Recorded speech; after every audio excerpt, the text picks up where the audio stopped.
What is up, everybody? Welcome to Cyber Office Hours, episode 104, Friday, July 22nd, 2022. I hope you guys are all doing great. Good to see you guys. Always thrilled to spend part of my Friday with you, answering questions and giving you the lowdown on new simpatico things happening. Nice day out there. So what have we been in the 90s lately? It's only 82 right now, so hopefully it's starting to cool down a little bit. Biggest news right now is you guys might have noticed that the website is back up. That was kind of a crappy little journey the last couple weeks. Very highly stressful. I don't want any crap about my Hello Kitty cap either. Hello Kitty is wholesome, adorable cuteness. So yeah, the website is back up finally. That was a real crappy deal. Like, and I explained this a little bit last week, but my security certificate expired, and I knew it was coming up, and I had it on auto renew, and I got charged for it, and then tried to log onto the website to do something, and it said unsecure. So I went and checked, and I'm like, dude, what's the deal? And I contacted my the help desk, and they were like, oh yeah, that is kind of weird. I don't know what's going on. Come to find out, so they do this thing like when you renew, those of you guys that don't know internet stuff, so security certificate on your website is this thing that's kind of in the background that says like, yes, this is a legitimate website, all the information has been vetted and validated. Your information is secure. There's no malware or phishing attempts. And if you purchase anything on this website, it's legit, secure, you're great. And so it's a good thing to have. Google really likes for there to be certificates on websites. If you have an unsecured website, then you are lower usually in the searches and things like that. So one of the results is if you can see the prefix, the HTTP, which stands for Hypertext Transfer Protocol. For secure websites, it'll be an HTTPS, Hypertext Transfer Protocol Secured.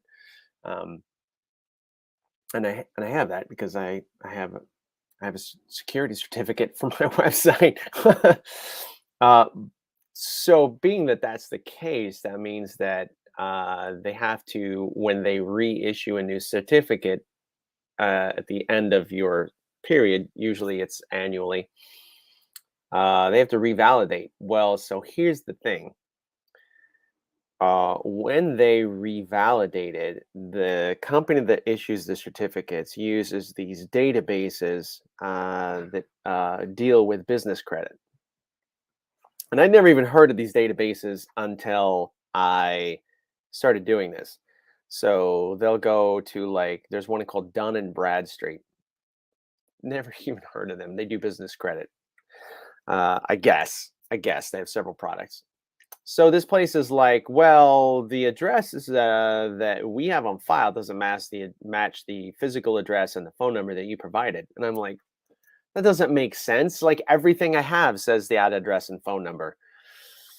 And they're like, oh, no. You're going to have to check with Dun & Bradstreet. That's what we use, or the Better Business Bureau, or you're going to have to get your accountant to write you a letter that says, validating this. And I'm like, what kind of stupid horseshit is this? So I go to this Dun & Bradstreet, and yes, they had the wrong address. The phone number they had was never even a working phone number. It was the old fax number, which just pisses me off. I'm like, why is some half-wit database that I've didn't even know existed until today screwing up my security certificate? So I contacted my accountant, said, write me a letter. And he's like, yep, all right, I'll do that. And then I contacted Dun & Bradstreet, and I'm like, you guys, get this stuff figured out. Like, well, you can log in and change it yourself. Just create an account. So I created an account. I mean, and this was just the stupid nightmare bullshit that the internet is all about, right? Created an account. They sent me a password. I tried the password. The password didn't work. So I had to do forgot password function, and I'd never even logged in. So got the new password, reset everything, got in there, and then it was like, okay, great. Well, if you want to change this company's information, we need to validate that you are who you say you are. I'm like, okay. So I put in all my information, and they're like, oh no, we're sorry, we can't validate you. And if you keep trying, we're gonna lock you out for a week. And I'm like, what the. So I call the customer service and I'm like, you guys, you're screwing me up. I'm losing money on my website because people can't get to my website. Like they're locked out because it says it's not secure. Now, if you get that pop-up that says this website is not secure, you can click through and decide to go to the website anyway if you want to. But most people don't know that. I mean, we got tons of emails in our mailbox that was like, your website says it's not secure, so I'm not really sure. I was looking for training, and I'm like, oh my God, this is killing me right now. So I finally got Dun& Bradstreet to get off their ass and do something. It took about a week for them to get their info updated. And get this. They sent me an email confirming that they'd made the switch. And then the way that they validated was the business's Facebook profile. Like, that's all you had to do? That's all you had to do? I mean, it was easier to validate my Facebook profile, my Instagram than it was this. So that's good. And then I call I call the certificate issuer and I'm like, hey guys, it's been updated. Do something about it. I put in support tickets through their help desk. I uploaded documents through their little thing saying where my certificate was at. Nothing happens. Nothing happens. I call, I get like these Indian dudes that just sound like they're making lunch at their home with a laptop. And I'm just like, will somebody please do something? I finally got somebody who wanted to work. Uh, the day before yesterday, what is it, Friday? So it was like Wednesday. I finally got a hold of somebody at Sectigo who issues the certificate for Komodo to want to just look. And I'm like, you guys, this is costing me money. And he's like, okay, I'm sorry. I'm sorry. Let's see if we can do. And he's like, okay, well, okay. Well, we do everything through Dun& Bradstreet, and this is the info we got from Dun& Brad. I'm like, no, it's not. It's updated to Dun& Bradstreet. Check again. And he's like, well, okay. Well, hold on a second. Oh, you're right. Yeah. Okay. Well, we'll have to send this off to the second level of validation. Then, okay, great. Then hour later, I get an email that says like, well, we tried to call and validate, but the phone number is wrong. And I'm like, God damn it, you guys. So I had to call back again, be like, what number are you guys using? You just validated everything. What number are you using? Oh, is it this one? I'm like, no, that's the old fax number. That was never even one time a valid like number you could call. Oh, okay. Well, then he had to look again on some other kind of thing. And then he finally found my phone number and he was like, is it this? I'm like, yes. Okay. Then I got my phone call. Yes. Everything's right. Okay. Took them a whole day. Yesterday, they finally issued the certificate. And then after they issued the certificate, I had to upload a CNAME file to my DNS servers. That took 4 hours to propagate. And then when it finally propagated, my site was secure again. And it was like almost 2 weeks of having my website down. Was it like a week and a half?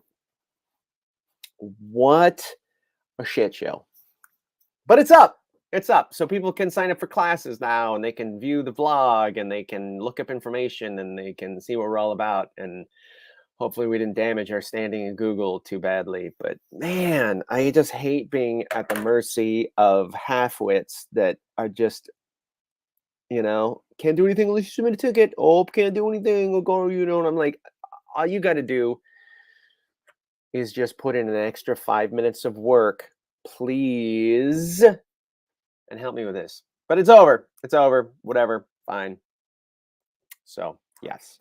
I was not sleeping very well. I was very stressed out this whole time that the website's been down because that cost me, holy crap, this probably cost me several $1,000s because people were just like, oh, screw this. I can't sign up. Can't do anything. I don't know. This website, this looks kind of fishy.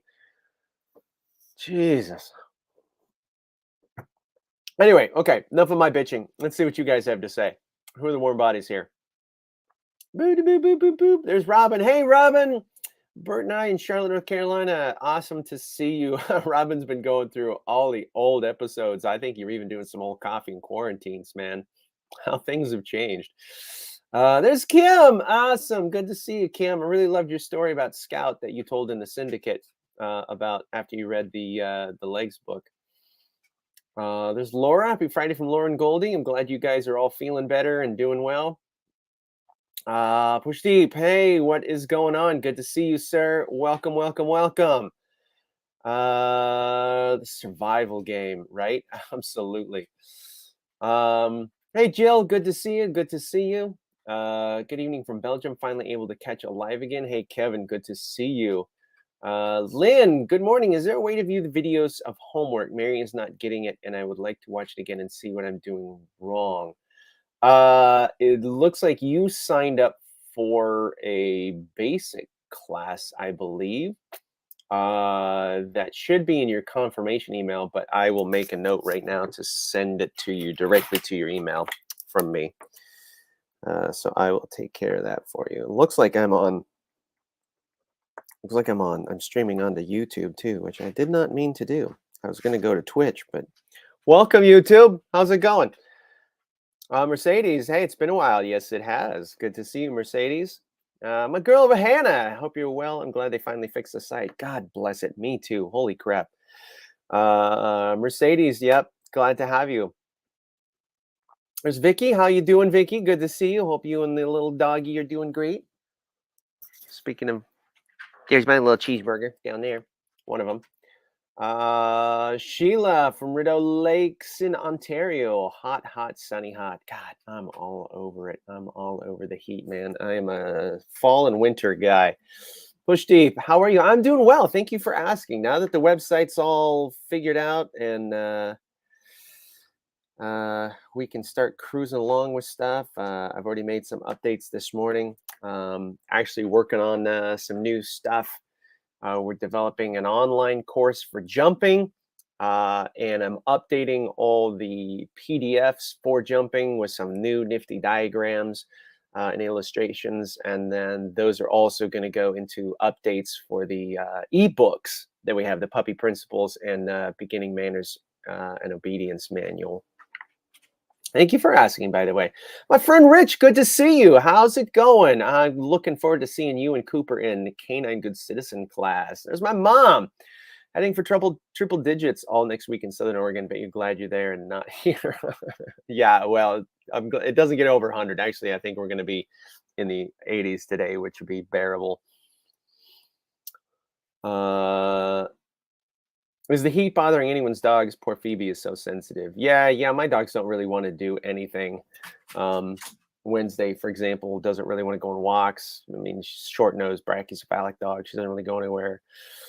And it's already cooking up in the office. I got this great big giant window, and it's tinted so we don't get a whole lot of, it doesn't heat up too badly in here, but I had to turn the air conditioner off so that I could hear you guys.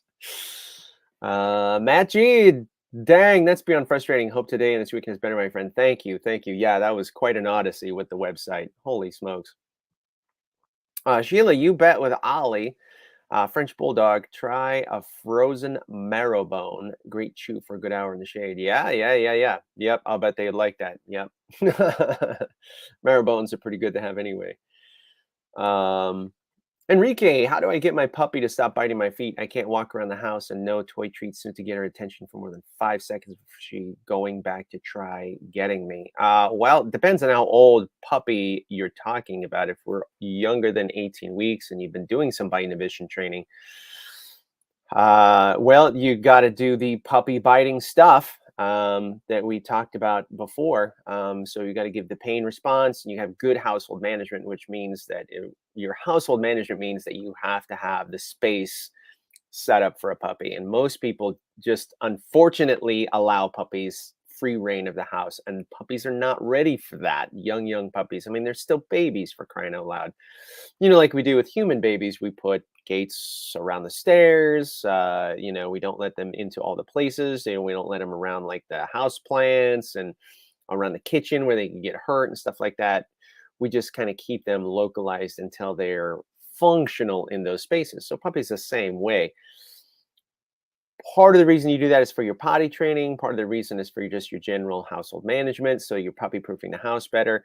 But the other reason you do that is so that you can escape when you're doing your puppy biting training, your bite inhibition training. You got to be able to get away.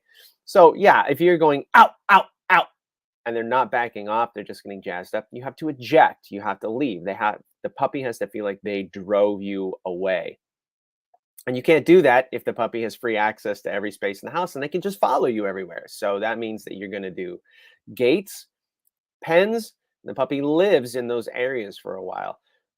If the puppy is used to using a tether or has a leash, is used to the way a leash feels, you could use a tether in the living room or something like that so that you can get away.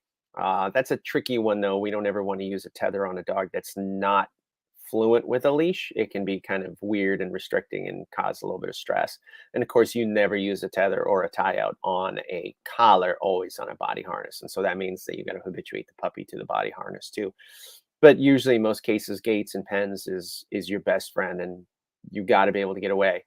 Um, Rubber boots, you mentioned over here, rubber boots. I Depends on the breed of the dog. Some dogs are the breed and the individual. Some dogs are more bitey than others. Um, you could, if they're really tearing you up and you're having a hard time stepping over a gate or pen or some kind of a barrier like that, sure, I guess you could. I mean, we have some older folks that have puppies, and they like, okay, I hear you with the bite inhibition training, the pain response, and then the feedback right away, and the ejecting when they get too intense. But I've got really thin skin, and I take Coumadin, so I've got blood thinners, blah blah blah. And I'm like, well, just wear gardening gloves until they're through this. And they're like, oh, well, that's a good idea. So you can do stuff like that. Just don't use that as an add-on in addition to your good environmental management and then your good training on top of that.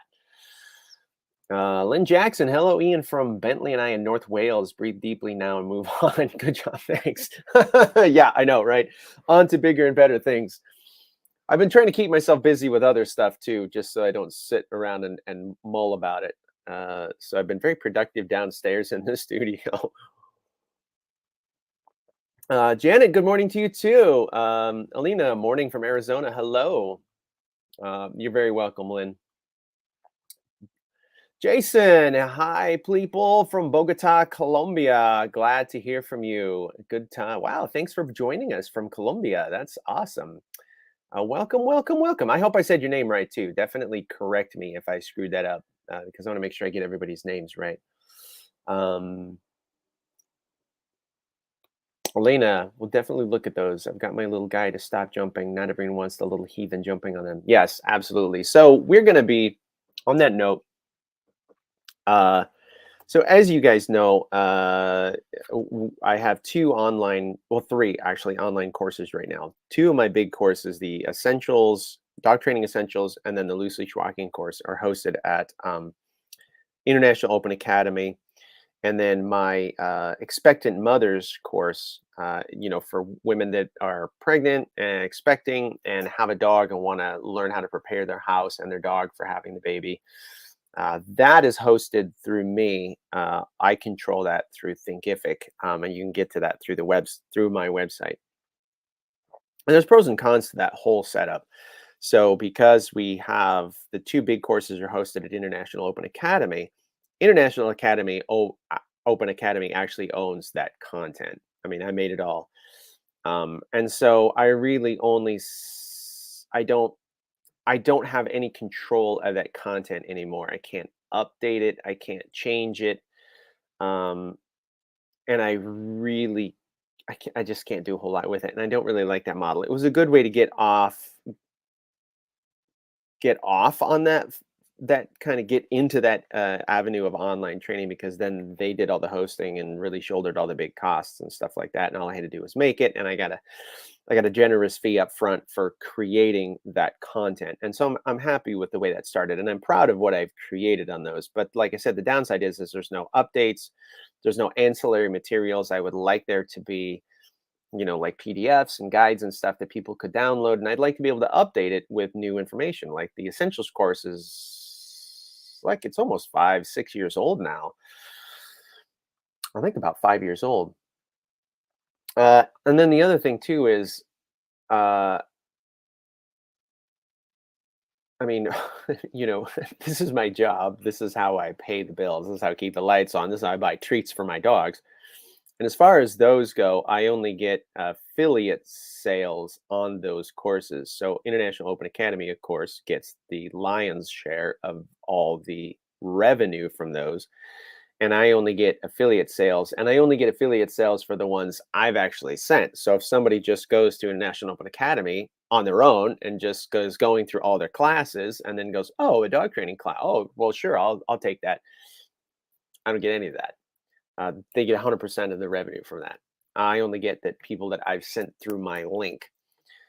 So that's not an optimal model. They've been really good to me. They're great people, good folks in the UK, but that's not really moving forward. That's not an optimal model for my business. So I want to start creating more courses like the Expectant Mothers that I control all the content. I want to be able to curate it and I want to be able to create it and put it out there. I want all the revenue going into my business from that. But I also want the ability to be able to update that material, right? So, for example, when I put out the new version of the ebook, the Beginning Manners and Obedience Manual, I did that 2 years ago during COVID, and I've made some significant updates to it since then. New graphics, edited things, corrections, all sorts of good things to it. I can put that up on the Expectant Mothers course as soon as it's ready to go, and then now everybody that takes it will get the new updated version. So that's something they can take the course, they can watch the videos, they can practice stuff, and then they get something that they can download and they can keep forever that I hope is useful for them, that provides value. And so, aside from the Expectant Mothers course, we're going to start developing like a jumping course. We've been talking for about 2 years now about doing an impulse control suite course that covers all sorts of impulse control exercises, which would cover jumping as well. And then I want to completely redo a full training course. The essentials course that was over at IOA is about 4 hours long. So I am eventually here in the next year or so going to completely redo that, all updated information based on, I mean,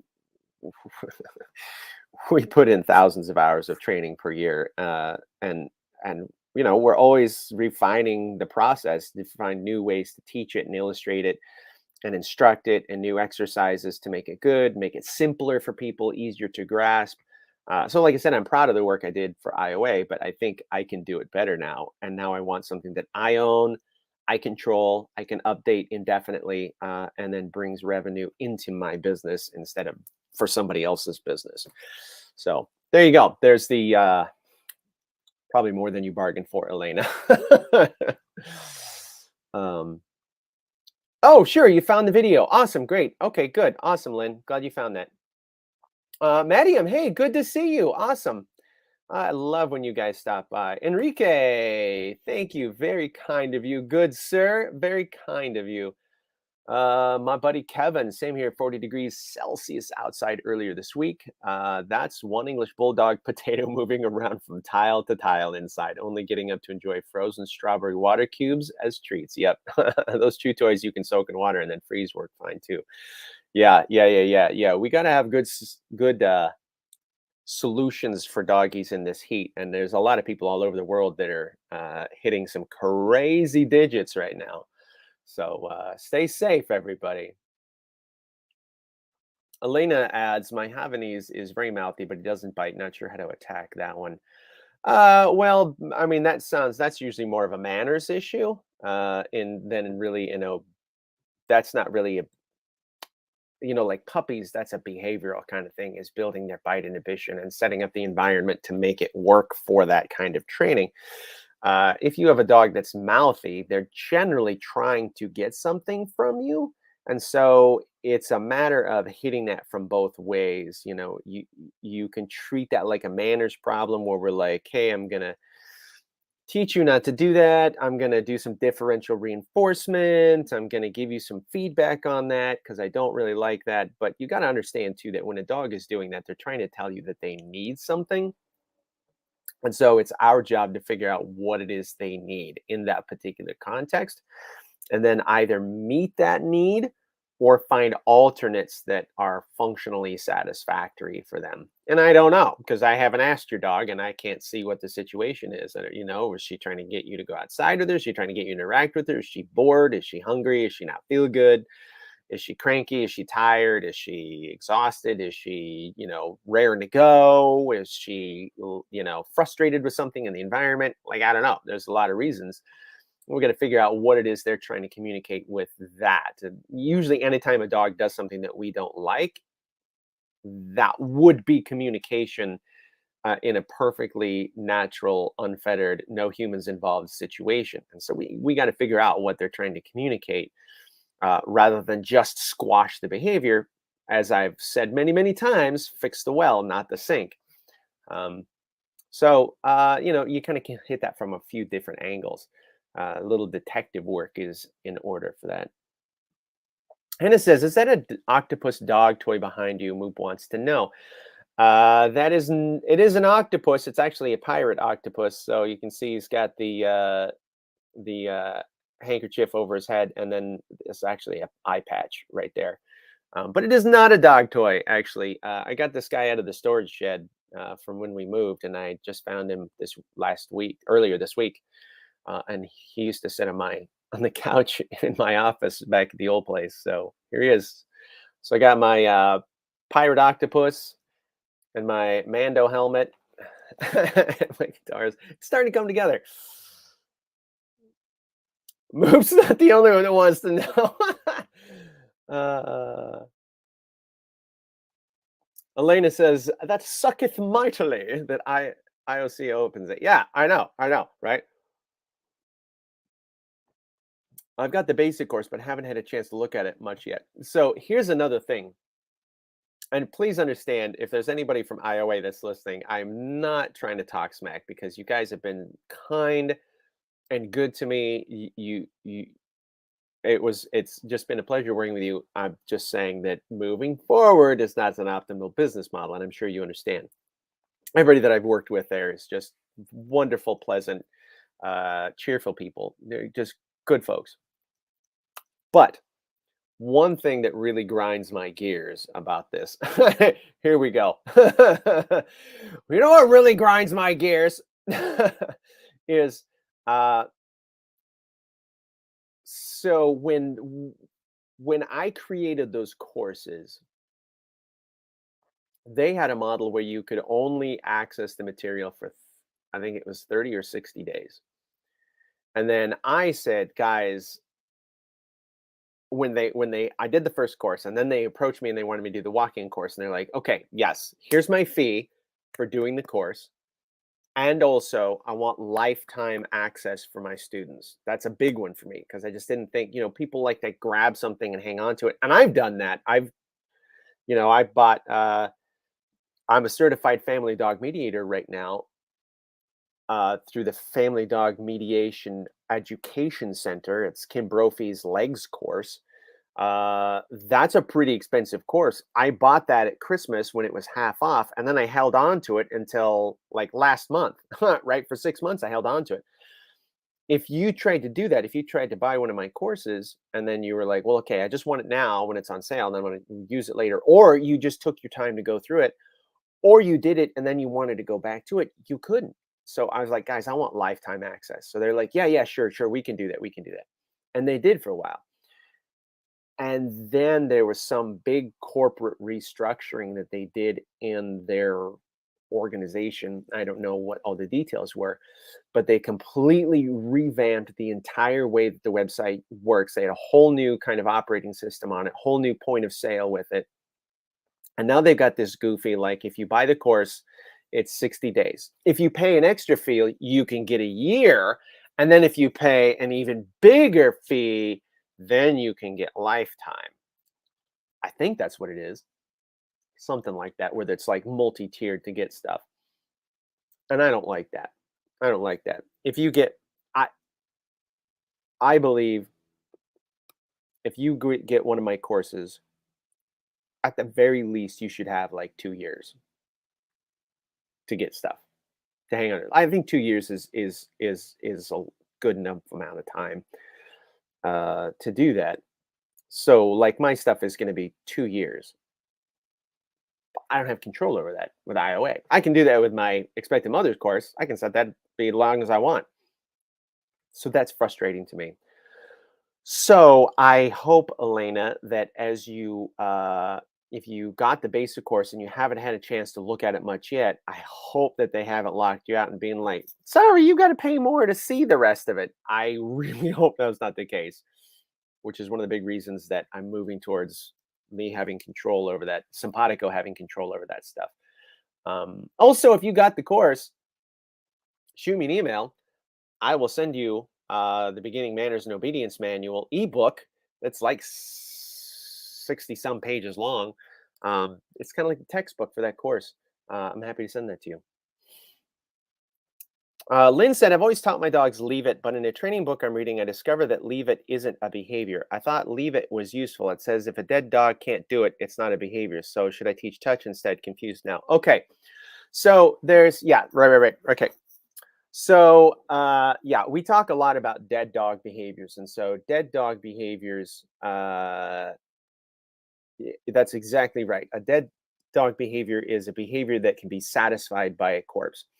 And so basically what we're talking about when we start bringing in the dead dog concept is that we want to operationalize things. So for example, we get folks that will say like, I was like, well, what do you want your dog to do in this situation? Like, well, I don't want him to jump. And I'm like, okay, well, dead dogs don't jump. We got to figure something else out. Like, what do you want them to do? Right.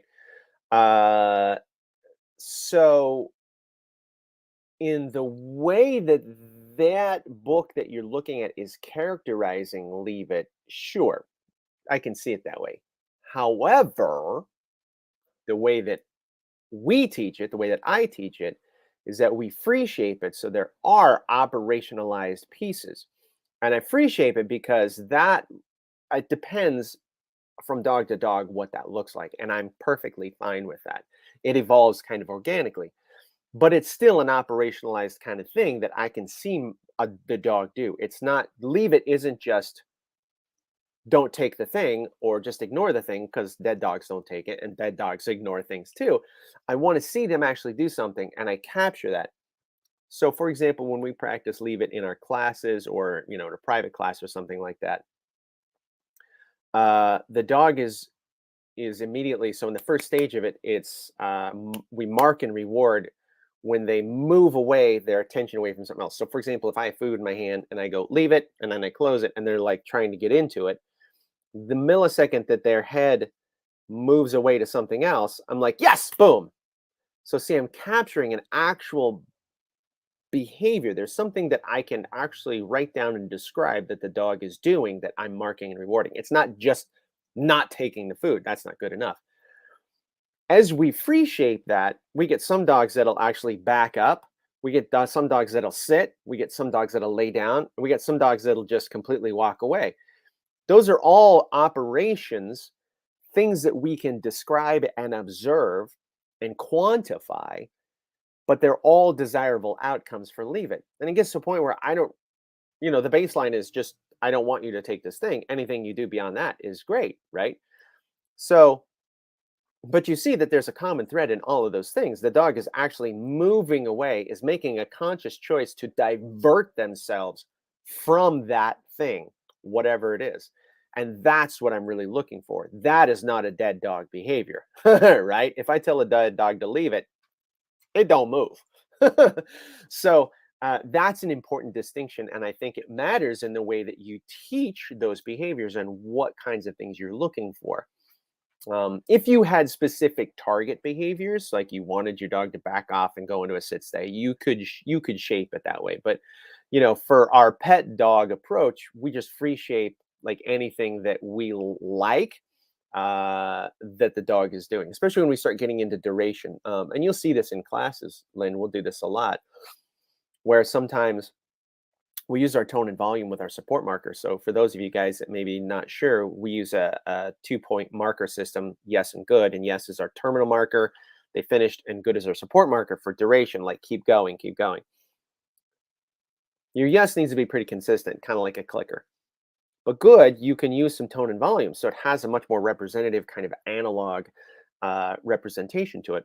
So for example, if I got a dog and I'm doing duration on a leave it, for example, and I open my hand and they just stare at it and they're like, okay, I'm not going to take it. I'm just going to sit here. I'll go, good, good.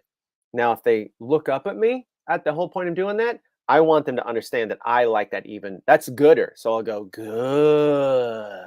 And they're like, oh, that's gooder. I should do that more. Right. Or if we have a dog that's that backs off and stares at it. And I'm going, good, sweetheart, good job. And then they sit, I'll go, good. And they'll go, oh, sitting is even better. Say that, and that's free shaping, right? I didn't ask for the sit or prompt to sit. They offered things, and I go, that's even better than a second ago. I want more of that. Then as we progress to things like we're putting it on the floor, we're dropping it on the floor, we're tossing it, and then we start using non-food decoys. We use like pine cones and sticks and socks and remote controls and wadded up paper and all kinds of things that dogs like to try and steal. We have this template for them to follow, and then we're using our voice to have them do things, but actually moving away from it or giving you some other kind of behavior. That's not a dead dog behavior. Dead dogs can't do those things when we say leave it. So here's an example in the real world of how this worked. And I told this story on COH before earlier. Hi, baby. So we had out here, we had a cat that was crossing the street, get hit by a car, and it threw the body over to the telephone pole at the corner of my property. Well, it just so happens that that corner of the property is right where that's usually one of the first places my dogs go to go eliminate. They kind of toddle in that direction. They might pee here and there, and then they go around that area by the telephone pole to take a dump. Well, I'm walking out there. I'm just moseying out with them, and they're off leash, of course. And we're walking over there, and I spotted it because I just saw it. I'm like, I was just like, that's not, that's not it. What is that? Oh, that's a dead cat. And right about that time, I looked out and I saw Wednesday start to air scent. And then she kind of looked over there and she saw it and she's like, oh, what is that? That's interesting. And I could see her walking over there. And all I said, guys, all I said was like, sweetie, leave it, honey. And she, oh, okay. And just turn around and went a different direction. And I was like, good girl, mama, good girl. That's it. Easy peasy, lemon squeezy, hands free. Dead dogs don't walk away from things when you tell them to leave it. So that's an operationalized behavior. It's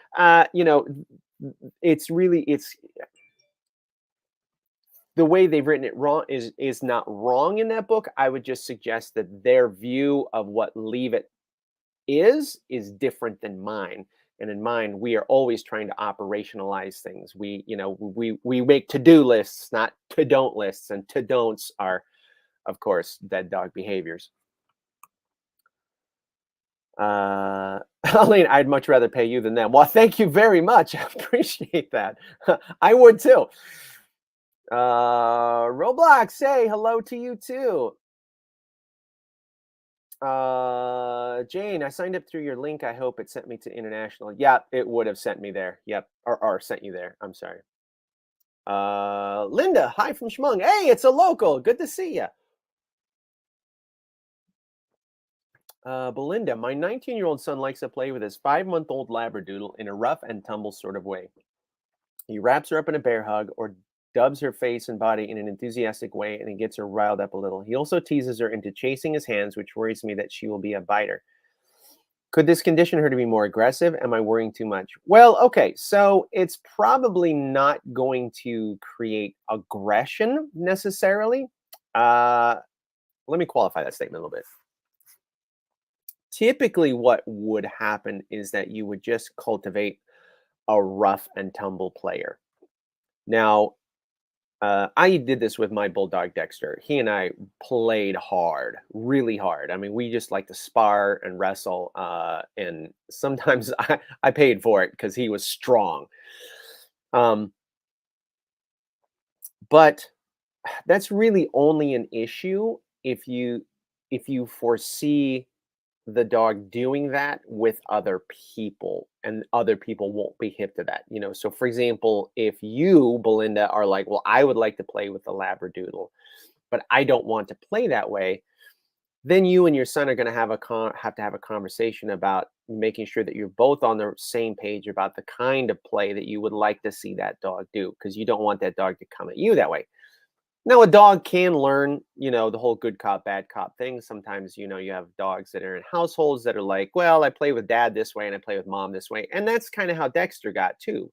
Dexter got to where he knew that he and I could play really rough, but when he'd play with, my wife, Christy, then he'd go, well, she's not hip to that. And she was real good about sending signals about what was appropriate and what wasn't.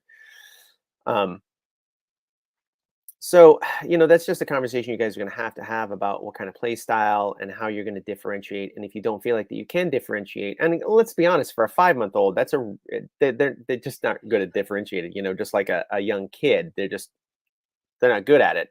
Dexter was 5, 6, 7, 8 years old when he was doing that, and he knew the difference between who he could play with. A 5-month old, I mean, any dog younger than like 2 years old or 3 years old is some version of an idiot. So you kind of roll the dice with that one. Now, where that can turn into big problems is if the Labradoodle actually doesn't like it. And that's a big distinction. So if you are seeing signs of consent and buy-in from the Labradoodle, if your son plays with the Labradoodle like that and the Labradoodle keeps coming back for more, is showing loose, affiliative body language, then the dog's probably cool with it. Some people, though, play rough with their dogs, and the dog really is not enjoying it as much. They're giving signs that, like, I'm not really feeling this. I'm kind of like unsure about this. This makes me kind of a little anxious and kind of like I'm questioning things here and there. And if that is the case, then that can turn into aggressive behavior, because then the dog starts bringing defensive systems online when people try to initiate play, and then really develops a dysfunctional relationship with people and the environment. And that's where you got to really watch. So anytime you're playing rough with a dog, and some dogs really dig that. Some dogs really like just full body engagement in that kind of play. But you have to test consent with that dog and make sure that that is really what they're into and not just what you want or what you think they want. So it's an important conversation, just like we would have with a human being. We all know that dude at the office that likes to come in and and you're like, God, Chad, stop doing that. I hate that so bad. "Oh, I'm just messing with you guys." You're like, I hate that guy so much. You get a visceral response from that kind of stuff when it's against your will. So, just make sure that those things are happening so that you're not tipping that over. 5 months old, they're very impressionable with that kind of stuff, and they get scared easy. I mean, that's still a baby, late baby, but that's still a baby, not quite adolescent yet, but you know, still pretty young. So, just be kind and gentle, and make sure that everything is going well for the dog as far as the dog's point of view goes. Look at that body language, and then make sure you and your son are on their same page about what the future is going to look like, because the dog's going to get bigger and stronger. 5 months ain't done growing yet, going to get bigger and stronger. And can you keep up with that level of play when they're a full grown dog? Because you might create a monster. Dog's like, you might create on the other side of that, you might create that dude. It's like, you want to play? And the dog is like, yeah. And you're like, oh God, what have I done? So, just think about the future. Jennifer, looking for suggestions for safe chew toys, 6-month-old Corgi Shepherd, Thor, and a 9-year-old Coonhound, Leroy. That's an amazing name for a coon hound. That's so rad. Leroy. Okay. Well, chew toys really boil down to a dog's personal preferences, what they like. Some dogs like harder things. Some dogs like things that they can compress. Wednesday really loves things that she can compress. If I can get like in our bark box super chewer, we get like these full, really dense rubber things. And she just last night she got a brand new and she chewed on that thing. I'm not kidding you for like an hour and a half. And then she got up and she was walking all slow through the living room going to the water. And I'm like, you wore yourself up and you didn't even get up off the couch. Jeez. So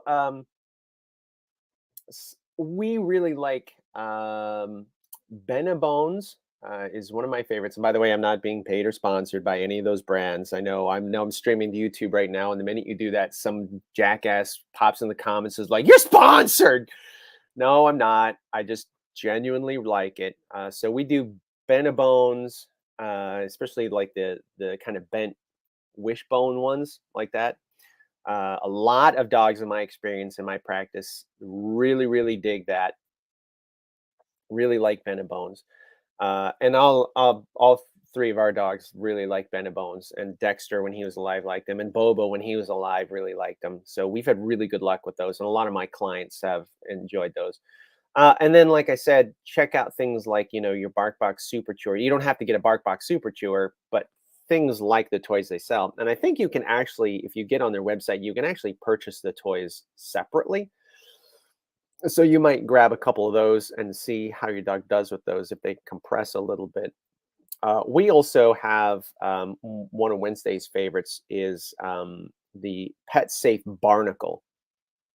Now, the Pet Safe Barnacle we really have on hand as a work to eat toy because it's hollow, and so it's got three different compartments, and you can fill it up, and it moves around crazy when they play with it.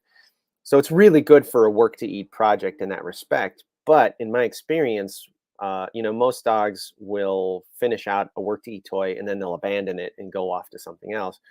Wednesday will actually, once she finishes everything out, she'll pick it up, she'll go sit down somewhere with it, and then she'll just go at it for like 45 minutes. So I've seen her on one of these barnacles because they're hollow, it compresses. And she'll just sit there like it's friggin' chewing gum, She'll just like, "Arr, arr, arr, arr, arr, arr, arr." So something like that might be good. Of course, whatever toys you get, monitor and adjust. If anything gets small enough to fit in a dog's mouth, throw it away. If they start tearing pieces off of it that they can swallow, throw it away. Um, you know, just keep an eye on stuff and just look. And you're just gonna have to experiment and find what your dog's preferences are.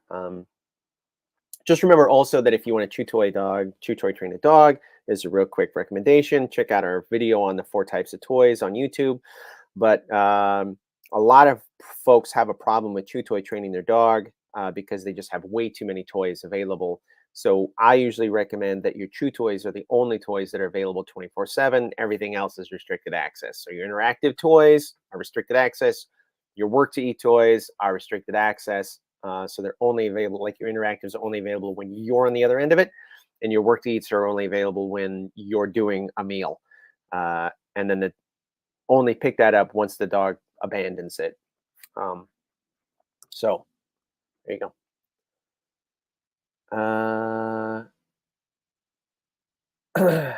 Jane is talking about IOA there. Yep. And then you pay to extend the access time. I paid up for the year access. God, I'm really sorry about that. Well, I'm glad that you paid for the access so you can go through the essentials course. But yeah, definitely hit me up, email. You can send it to the team email, simpatico.team@simpatico-training.com. Actually, let me see here. Do I have a, hold on. Let me create a banner real quick.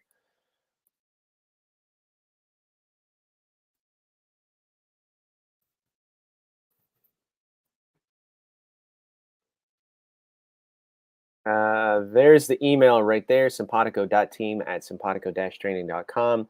You can send an email, just say, hey, I'm Jane from YouTube. I'd like the ebook. I'm happy to send it, or my assistant will probably send it to you. But if I catch it, I'll put a little personal note in there for you. So definitely hit me up on that. Um, let's scoot it up here. Let's see. Sydney Parkhurst. I'd love to get the textbook. Don't know the email though. There you go. Simpatico.team@simpatico-training.com. That was easy, right? This damn thing keeps scooting up here.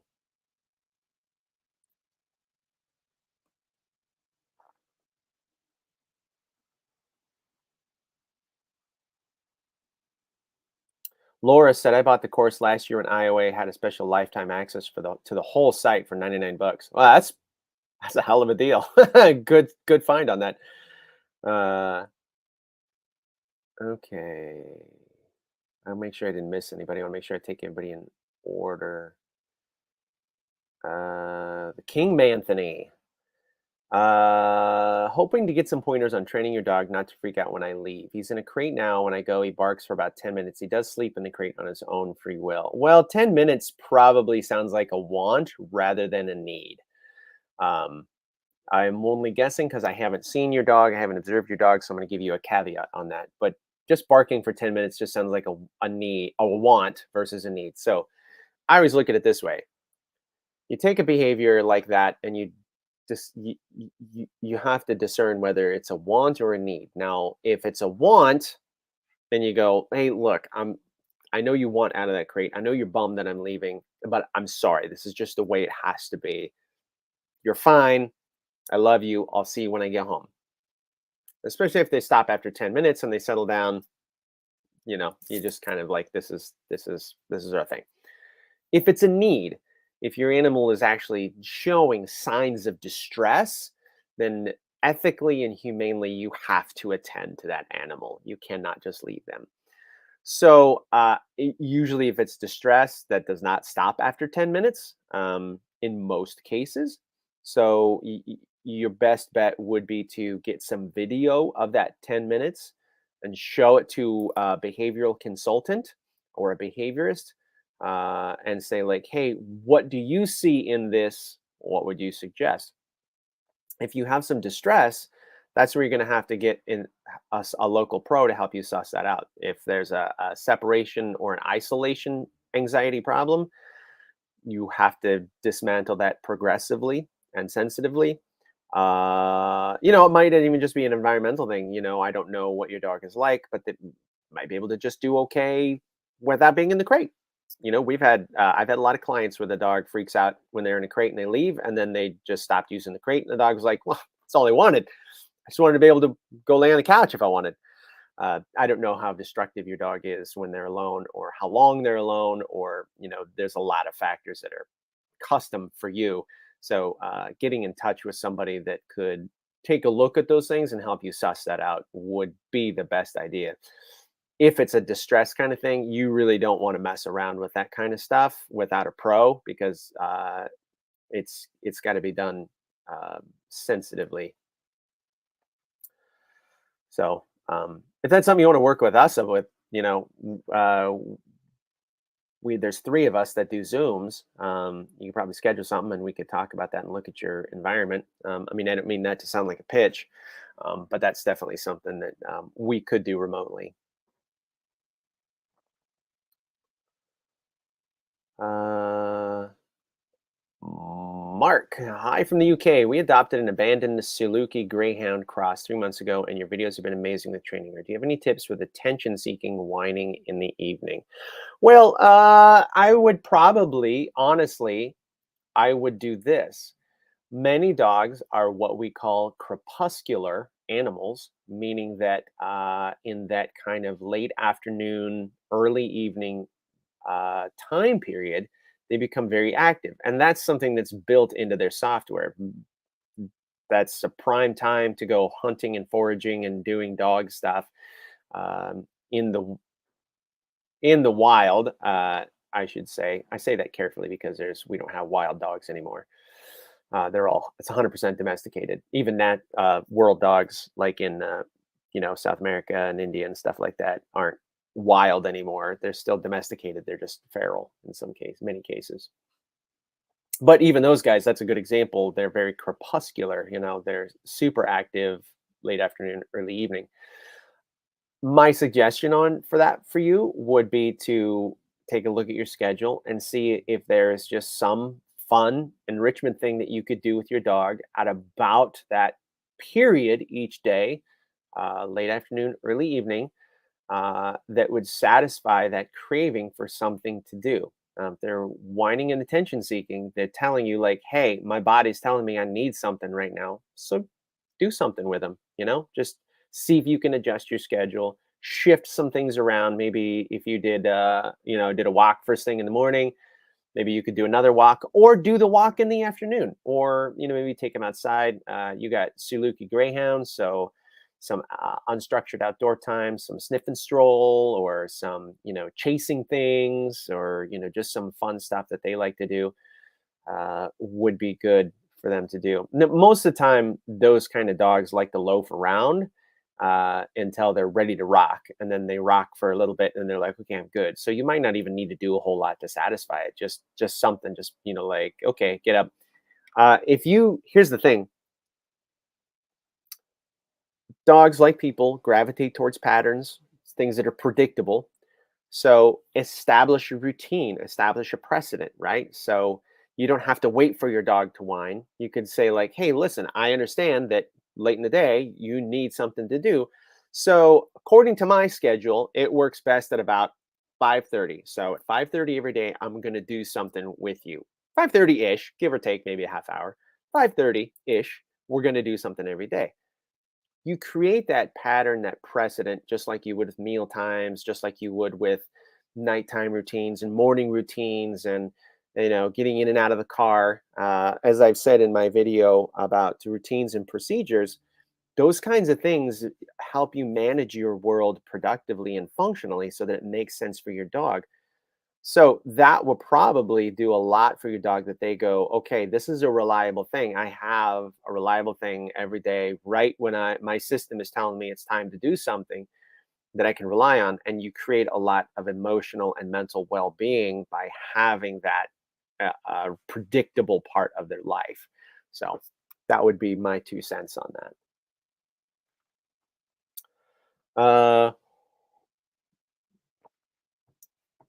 My 1-year-old pit bull does not do well at the vet or at the park. He's the sweetest at home. What can I do? Well, I need more information. I don't know what does not do well means. Is your doggy reactive? Are they aggressive? What kinds of behaviors are you seeing? What are they doing? What have you tried so far? I just need more data before I can really give you a decent answer. Brandon, it's interesting. Marlowe plays very mouthy with me and my dad, but will swerve his massive head away from anything that might actually get teeth on my wife. He knows Mama doesn't play. Yeah, yeah, yeah, yeah. So there's that kind of good cop, bad cop thing that I was talking about. Marlowe's like, yeah, no, I know, I can roughhouse with these two guys, but Mom's a little more sensitive. She doesn't take that.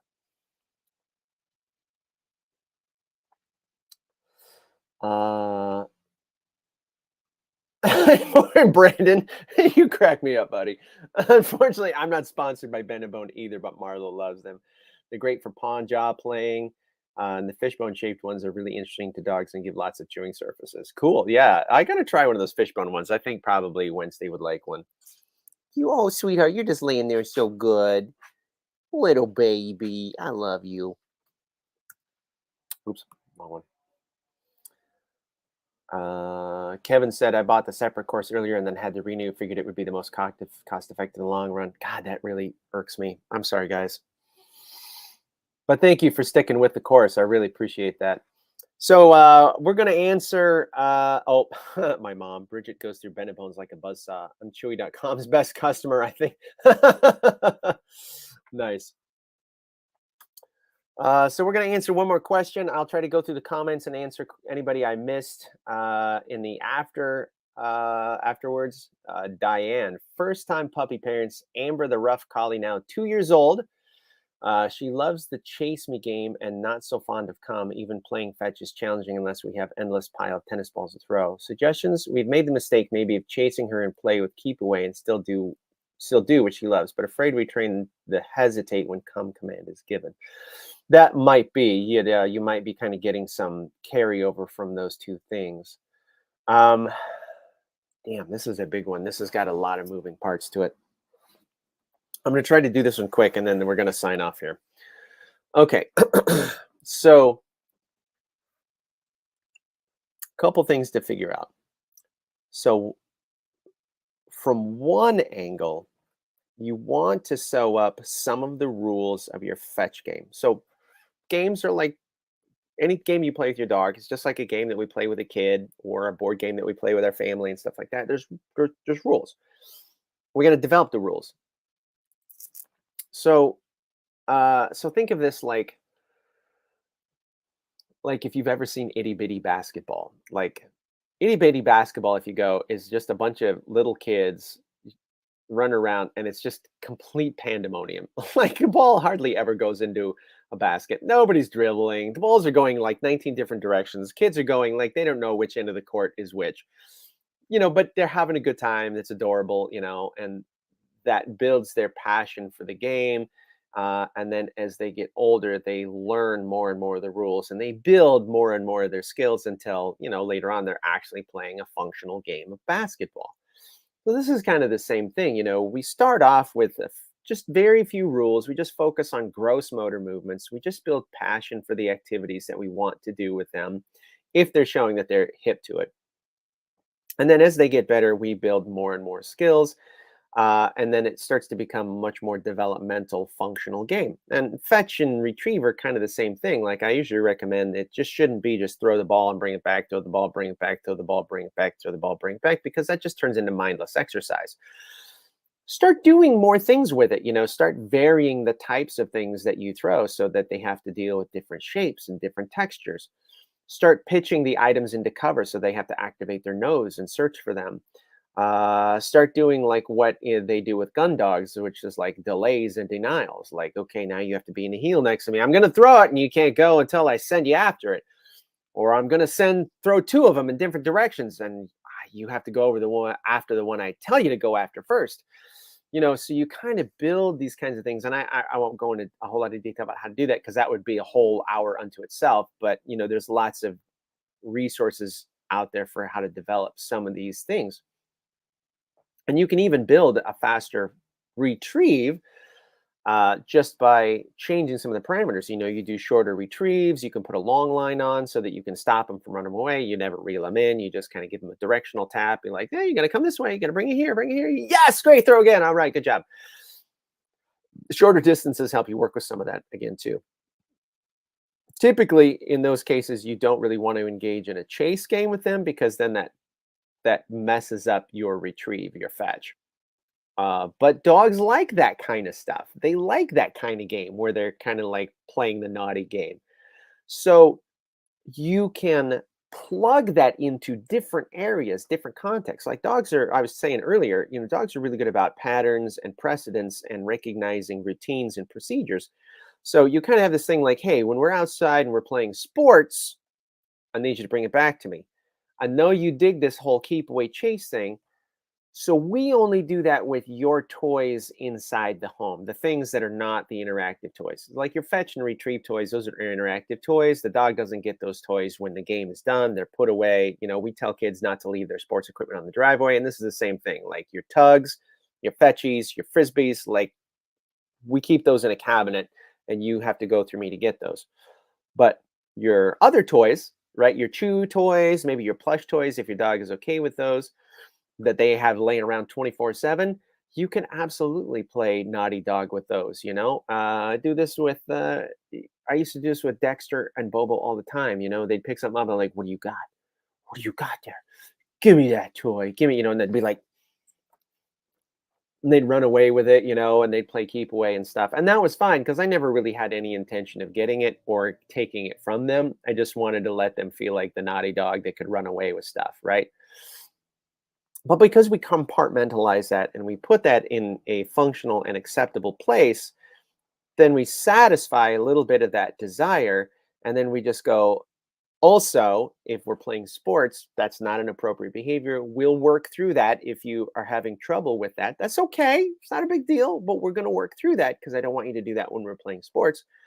And also, if you legitimately pick up something in the house, I'm not going to play with you with that. I'm going to give you a directive, and I need you to drop that thing for your own safety, right? Or my safety if it's something expensive. I can't have you like taking my laptop charger for Christ's sake, you know.